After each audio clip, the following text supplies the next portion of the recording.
सर्वप्रथम अग्निनंदन ट्रस्टचे मी आभार मानते, त्यांनी मला बोलण्याची संधी दिली त्याबद्दल।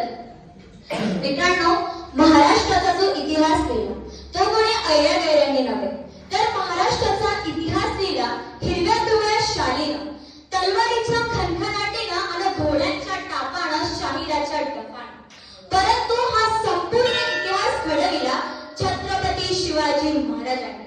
मुजरा त्या छत्रपती शिवरायाला, जनतेच्या राजाला, ज्याला होता शंभूंचा अभिमान आणि महाराष्ट्राच्या देवाऱ्यात ज्यांचं पहिलं स्थान, असे ते प्रौढ प्रताप पुरंदर क्षत्रिय कुलावतंस सिंहासनाधीश्वर श्री श्री श्री राजा शिवछत्रपती शिवाजी महाराज की जय।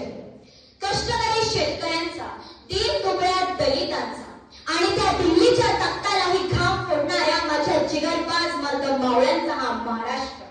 आणि या महाराष्ट्राच्या मातीत 19 फेब्रुवारी 1630 रोजी जन्म घेतला एका रत्नानं, आणि ते रत्न म्हणजे छत्रपती शिवाजी महाराज।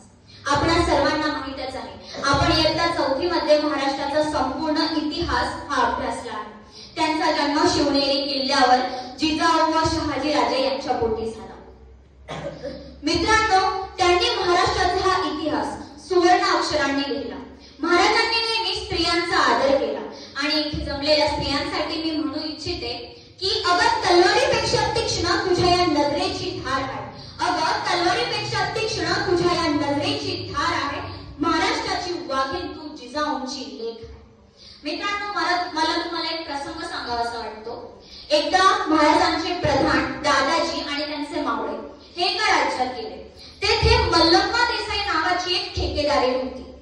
मग दादाजींनी ठरवलं की आपण मल्लम्मा देसाईचा किल्ला जिंकायचा, आणि मग त्यांनी त्यांच्या मावळ्यांसोबत त्या किल्ल्यावर चाल केली। मल्लम्मा देसाई अतिशय धैर्यवान होती। ती मावळ्यांसोबत लढली आणि पहिल्यांदा मावळ्यांचा तेथे पराभव झाला। दादाजी संतापले, एका स्त्रीच्या हातून आपला पराभव शक्यच नाही। आणि मग त्यांनी अजून मावळे गोळा केले आणि मल्लम्मा देसाईवर पुन्हा चाल केली, आणि यावेळेस मात्र मल्लम्मा देसाईंचा पराभव झाला। मग दादाजींनी मल्लम्मा देसाई यांना महाराजांच्या पुढे नेण्याचे ठरवले। मग मल्लम्मा देसाईने तिच्या किल्ल्यात जाऊन सर्वप्रथम आपल्या तान्ह्या बाळाला घेतले आणि ती महाराजांपुढे निर्धास्तपणे उभी राहिली, न घाबरता न डगमगता। आणि ती महाराजांना म्हणाली, महाराज, मी तुमची गुन्हेगार आहे, मला माफ करा। हे राज्य मी माझ्या स्वतःसाठी नाही तर माझ्या तान्ह्या बाळासाठी ठेवले होते। मला जी काही शिक्षा करायची तुम्ही करू शकता, पण यात माझ्या बाळाचा काही दोष नाही। मग महाराजांनी चिकित्साला इशारा केला। चिकित्साने एका वाटीमध्ये दूध आणले आणि महाराजांनी त्या तान्ह्या बाळाला आपल्या मांडीवर घेतले आणि म्हणाले की हे जे आमच्या मांडीवर बाळ आहे ना, ते आजपासून आमचा भाचा झाला, आणि म्हणूनच मल्लम्मा देसाई तुम्ही आमच्या भगिनी झाला। आणि मग तेव्हा महाराज दादाजींना म्हणाले की दादाजी, आपल्या बहिणीचं राज्य बळकावून घ्यायचं नसतं तर त्यांना राज्य द्यायचं असतं।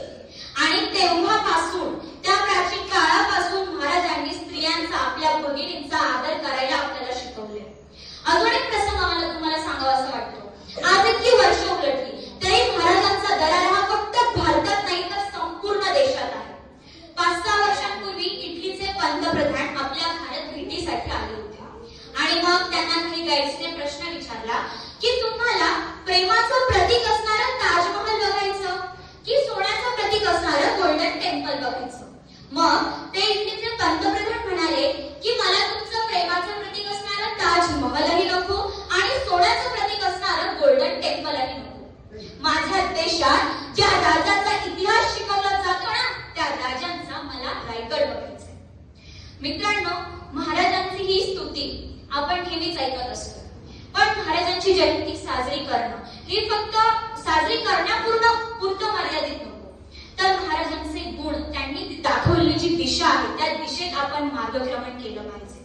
आणि म्हणूनच त्यांनी त्यांची छाप ही संपूर्ण जगाच्या रंगमंचावर उमटवली, आणि म्हणून आपण देखील आपली छाप हिरोगिरी करून नव्हे